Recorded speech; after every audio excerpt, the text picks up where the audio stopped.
ગુજરાતની જનતાનો ગુસ્સો ફૂટવા લાગ્યો છે।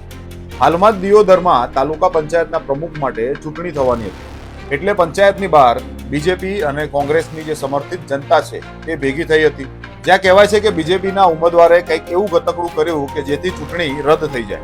જાણે ગેમ સેટ હોય તેમ બીજેપીના દલાલે જનતાના સેવકે એટલે કે પ્રાંત અધિકારીએ ચૂંટણી રદ જાહેર કરી દીધી। ये है हमारे काम का तरीका। પછી તો કોંગ્રેસ સમર્થક જે જનતા હતી એ એવી તો ભડકી કે તેમણે પોતાના વોશિંગ મશીનમાં આ પ્રાંત અધિકારીને એવો ધોયો કે એના કપડાં પણ ફાટી ગયા। સાથે સાથે પબ્લિકે આ પ્રાંત અધિકારી માટે બીજેપીના દલાલ એવા નારા પણ લગાયા।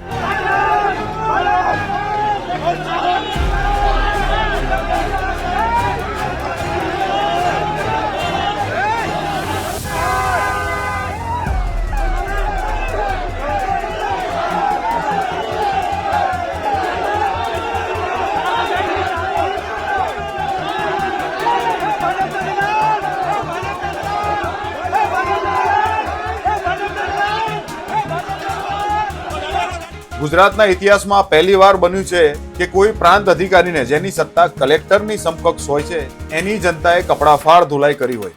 આ ઘટના બતાવે છે કે જનતા હવે શેઠિયાઓ, નેતાઓ અને અમીરોથી બનેલી સિન્ડિકેટથી કંટાળી ગઈ છે।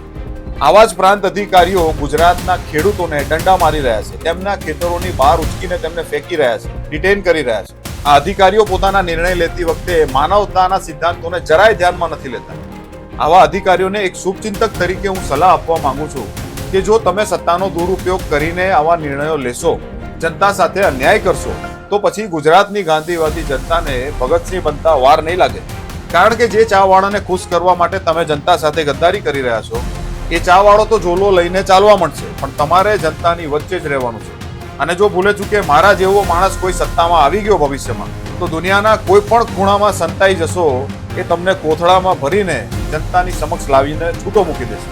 તો હવે તમે કોમેન્ટ કરીને જણાવો કે દિયોદરની જનતાએ આ ભરેલું પગલું યોગ્ય છે કે નહીં, અને પેજને ફોલો કરી લેજો, કારણ કે चौकीदार चोर है, याद है ना।